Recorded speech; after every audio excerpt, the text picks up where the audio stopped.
recent weeks, there have been a series of very significant developments pertaining to the plateau of Tibet. Tibet, as we all know, is the water tower of Asia. Out of 10 major Asian rivers, 9 have their origin in Tibet. And as we all know, China of late has been getting muscular in terms of exploiting the water resources of Tibet, in thinking in terms of creating a whole series of dams to reduce the flow of water downstream, and it's even contemplating diversion of the river waters in Tibet. The fact of the matter is, these developments indicate that the United States has at long last decided to play the Tibet card. Has India also decided to follow suit? These are very serious questions, and we would like to address these in this course of this discussion. Now, the fact is that the United States is now extremely worried. It is in a difficult situation in Ukraine. Ukraine is on the brinks of military collapse due to its dire shortages in manpower and equipment, especially in terms of artillery and air defense equipment. It is in a seriously jeopardized situation in the Middle East. The conflict there just doesn't seem to be ending. At long last, the Israelis seem to have more or less wound up their operation against the Hamas in Gaza. Not, I think, one building has been left standing there. The infrastructure destruction has been horrific, and even worse has been the large scale casualties, 37,000 plus Gazans killed in the Israeli operations, and now the war is threatening to escalate to level next. As per its normal strategic pattern, Israel takes on its enemies one by one. It has dealt severe blows to the Hamas, which will hopefully keep it deterred for at least a few years, if not months. And now it is planning to switch its resources entirely to the northern border and possibly mount an invasion of Lebanon, as it had done in 1983. Now, should that happen, that war could easily escalate in terms of the weapon usage profiles, in terms of the entry of Iran directly into the conflict, and that could tie down the United States in a very serious manner, which the Ukrainian conflict has not done so. Please don't forget that in Ukraine, the involvement is indirect. No boots have been put on the ground, there has been no committal of troops, military resources, ammunition, yes, but no direct commitment of troops and no direct involvement of the United States Navy and Marines, which are free to pursue the containment of China. But if this war breaks out in the Middle East between Iran and Israel, then we have a totally altered situation. A large amount of US naval resources and power would then be diverted towards the Middle East, and that could seriously affect America's capability to intervene against China if it choose to invade Taiwan or get muscular with the Philippines. There has been another very significant development which I don't know why has gone largely overlooked and unnoticed in the entire world. That was the Houthi ballistic missile attack on the American aircraft carrier, the USS Eisenhower. There were media reports that the Houthis had very successfully targeted the USS Eisenhower. They had hit it with a barrage of drones, as also their tactical ballistic missiles, and one of these tactical ballistic missiles, it was claimed, had caused a 50-foot hole in the carrier deck of this aircraft carrier. And this aircraft carrier had suffered damage to men and material, and then had been forced to be withdrawn out of the Red Sea and taken to a Saudi Arabian port for repair and refit. It has now been taken out of that sector. The Houthi commander has triumphantly been claiming the total success of their attack on the USS Enterprise and on another very major cargo ship. The Americans have, of course, denied it entirely. So I don't know where the truth is, but should this be true, then it has serious implications for geostrategic implications all across the globe. The basis of America's ability to project military power in any corner of the globe is their 11 aircraft carrier battle groups. Now, if even the Houthis can strike a moving aircraft carrier of the United States and inflict serious damage, then just imagine what the Russians and the Chinese can do with their hypersonic missiles like the Kinzhal. They could cause very serious attrition to these carrier battle groups, which in turn will seriously complicate America's decision to field such carrier battle groups into conflict zones. They'll have to stay well away out of the range of the Kinzhal missiles, the Dongfeng 21D missiles at least. So that, should that be true, it seriously alters the geostrategic landscape, especially in the context of China, where America will react primarily with its aircraft carrier battle groups. Last time it had sent in 5 when the crisis took a major turn. It has recently been sending 3 to 4 carrier battle groups on station in South China Sea, in the Taiwan Straits, etc. But if the decision to parade these nuclear powered carrier battle groups, major capital ships, is hampered, is constrained by the threat of the use of hypersonic cruise missiles, and Russia, don't forget, has been threatening to give it to the Houthis, to give it to Iran, North Korea, Vietnam, Cuba, etc.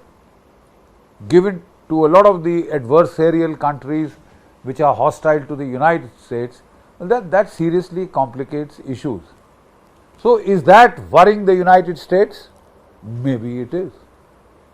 Maybe it is. And the fact of the matter is that perhaps the United States has been concerned enough to now play its Tibet card. And how is that? We all know of the visit of Nancy Pelosi, former chairperson of the Senate, American Senate, and a group of congressmen, a bipartisan group, Republicans and Democrats included, which came to India, went to Dharamshala and had a meeting with His Holiness the Dalai Lama. We all know of the US Congress impending act, where it is seeking to question the legitimacy of China's takeover of Tibet. They are seeking to question China's right and claim of sovereignty over Tibet. It had all been taken as a given, it had all been accepted. The world had said it is a fait accompli, we can do nothing about it. India had caved in very tamely, withdrawn its embassies and its military detachments in Shigatse, etc., without a fight, without even the semblance of any resistance. To the contrary, India had offered its own seat in the United Nations Security Council to China. We had caved in absolutely in trying to mollify, pacify a very aggressive China at that stage, which was flexing its muscle. It flexed its muscle in Korea against the United States itself and fought it to a standstill. Quite obviously, Nehru was then in no mood to contest the Chinese occupation of Tibet, which we should have. A whole series of our national security problems has arisen because of the changed status of Tibet. It is no longer a neutral buffer between India and China. It has now become part of China, and India and China now share a border courtesy the Chinese occupation of Tibet. This occupation has been extremely brutal and heavy-handed. They have committed almost genocide on the 6 to 7 million people of Tibet. About 1 million people have been killed and almost 1 million have been displaced. There are 70,000 in Dharamshala alone, and there are a fair percentage of the Tibetan diaspora in United States, Europe and other countries. They have finished a culture, a distinctive culture. Don't forget that at one stage when Gesar was the king in Tibet, he had conquered large parts of China.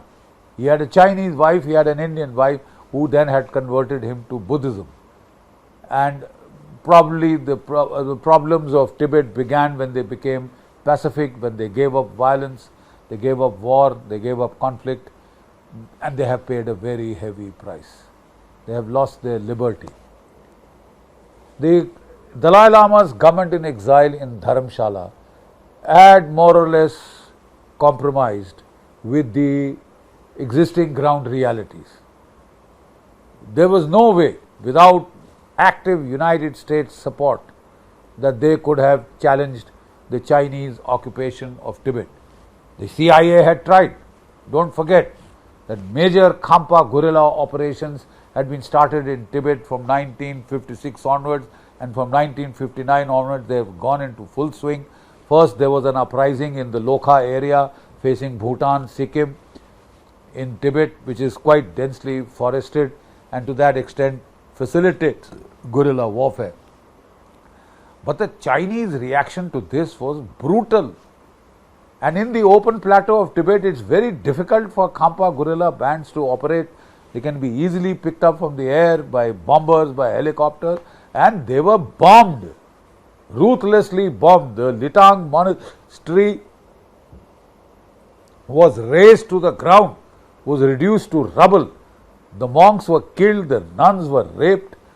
Ruthless. I mean, the Chinese pacification, so-called, of Tibet has been brutal, ruthless and almost amounting to genocide. And then the Khampa guerrilla bands had finally shifted their operations to Mustang, where they were still supported by the CIA. But from there they did launch a few successful operations to ambush Chinese convoys on the on the highways from Tibet to Xinjiang, and there were some intelligence spin-offs from there, but that was about all. And then the Chinese pressurized the Nepal government to crack down on the Khampa elements in Tibet. The CIA wound up the airline that it was operating, a proprietary airline that it was operating to support the Tibetans in Nepal. And now China has a huge amount of influence over Nepal. There is a communist government in Nepal, and Prachanda is bending over backwards to woo China and to become part of its Belt Road Initiative, etc., etc. And the Chinese are encouraging him to cock a snook at India. So the simple fact is that everybody had taken it as a fiat accompli, not any longer.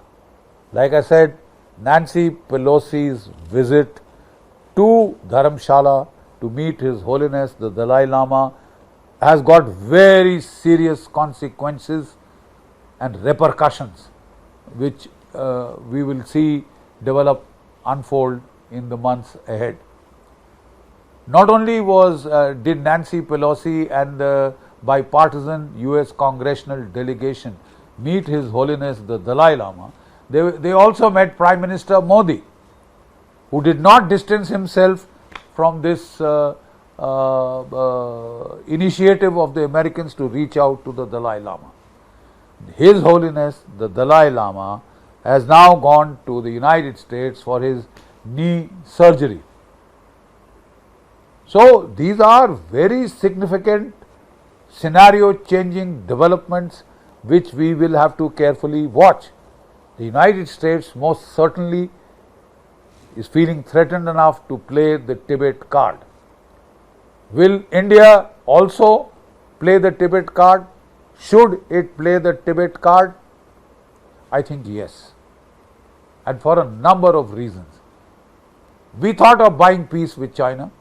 When the Modi government initially came in 2014, Modi had made a lot of outreach to the People's Republic of China for commercial purposes, and he was very keen to enhance trade and exchange of goods between China and India, and he felt that that itself would help normalize the situation. He tried very, very hard over a series of meetings with Xi Jinping himself. We thought that we could effect a change of heart in Beijing, but Beijing has been very clever, very, very single-minded in the pursuit of its own national security objectives, and it has, instead of that border getting pacified, we found a series of provocations culminating finally in 2020 when China took advantage of COVID to put severe military pressure on India. There are speculations that part of it was due to India revocation of Article 370, doing away with Article 370, consolidating its hold on the Jammu and Kashmir strategic state, and putting pressure on Pakistan via the surgical strike, the air strike at Balakot, and Pakistan had then gone sniveling to China and asked it to put pressure on India to sort of cool its ardor and its aggressive stances in pursuit of its own national security. India had started a major infrastructure development program. As we all know, the previous Congress regime had not created any roads there on the specious plea that any roads constructed on the Himalayan border would facilitate Chinese attack. And they forgot that Israeli dictum that the road that leads from Damascus to Tel Aviv also goes back from Tel Aviv to Damascus. So now infrastructure creation has been started. That also rattled China because they found that India would not take the status quo lying down. Please don't forget, we have been asking the Chinese to at least give us map on their perception of where the LAC lies on the Himalayan borders. For 30 years plus, they have refused to even exchange maps, let alone try and demarcate the line of actual control on the ground. They want to maintain the ambiguity because this permits them occasionally or whenever they want to try and ramp up military pressure against India. They did that in a major way in Ladakh, and that, as we all know, led to the Galwan clash in which almost 20 Indian soldiers were martyred. And India also then gave a strong, very strong comeback. We mirror image the Chinese deployment, soldier for soldier, tank for tank, gun for gun, and in fact we have exceeded the Chinese level of force deployment in Ladakh. We have now our 17 Mountain Strike Corps was ready. We have converted the first Strike Corps also from its role against Pakistan. We have diverted it towards China. We are trying to raise fresh formations, and we have energetically striven to now challenge China's threatening posture in Ladakh. China is trying to change change the patrolling boundaries. So far we were patrolling up to our perception of the LAC. They were doing it on their side, and there were occasional clashes, mostly not involving small arms, which is a big question mark as to why we should let the Chinese dictate the level of usage of weapons in responding to their provocations. I don't think we should accept a Chinese regime, but That is where the situation stands. So China is refusing to resolve the border dispute. When the Russians asked us, we told them we can think of a India, China, Russia triangle only once the border dispute is resolved to our satisfaction. So far it has not. China has refused to budge, though that's one hostile act on the part of China. Number two, China is trying to increase the pressure on India's periphery. Look at what it is doing in the Maldives. Look at what it is doing in Nepal. Look at the way it has destabilized Myanmar and is trying to take advantage of that to assert its hold on that country. Look what it did to Sri Lanka. It destroyed that vibrant country's economy and has reduced it to a basket case. Most important, see what it is doing in Pakistan. It has now pressurized the Pakistani army to launch major operations against the Tehreek-e-Taliban Pakistan, in all probability get into major fights with Afghanistan, and it has pressurized or induced Pakistan to recommence its terrorist war against India. It seems to have given reassurances to Pakistan that come what may, whatever India does, we will support you. This encourages Pakistani adventurism, and don't forget the fact that when the Modi 3.0 government was being sworn in, Pakistan launched a major provocation by timing or coordinating the Riyasi attack on the pilgrims, innocent women, children, pilgrims who were in the area of Riyasi. Their bus was attacked, 9 were killed, 42 were wounded. And had they not played possum, had they not been smart enough to play possum and pretend to be dead, the casualty toll would have been horrific. It would have crossed 50 killed Indians. Then they followed up that attack with further provocations in Kathua, in Doda, and in the other districts of Jammu and Kashmir, and a resurgence attempt to recrudescence of terrorism in Kashmir proper, which we have super saturated with troops and paramilitary forces and central police organizations, and that area has been kept pacified. But gaps have opened up because of our reduction of manpower in Rajouri, Poonch, Riyasi, Kathua, all these areas south of the Pir Panjal. They have done their best to exploit this. China has been giving weapons, the cutting edge weapons, to Pakistan at throwaway prices to encourage it to adopt very hostile stances against India. It is very well to say that Pakistan is just an irritant. It is a major irritant, and it is an irritant because it is a cat's paw of China. And whatever it is, we will have to deal with it, unless we are prepared tomorrow to accept hundreds of Indian civilian casualties in the hope, oh, it is no threat. I am sorry, it is a threat courtesy China. And we will have to deal with it, and we will have to deal with China. So, is it time for India to play the Tibet card? I think yes, it is. China has left us with no option but now to hit back and safeguard our interests. We need to question China's sovereignty over Tibet. Suzerainty, sovereignty, these were old, this thing, but now we need to question China's forcible military occupation of Tibet, which has created a paradigm shift in India's national security scenario by getting a hostile China onto our doorstep. It has already attacked us once in 1962. It came close to a major skirmish/battle in 2020, and this will continue on. China is now building major villages on its borders, which will be outposts of intelligence and snooping and creeping salami slicing aggression. China is recruiting Tibetans into the PLA. These are all not good signs. China is now rapidly creating the Xinjiang Tibet railway line just behind the Aksai Chin plateau, and which could facilitate large scale movement of Chinese troops if push comes to shove.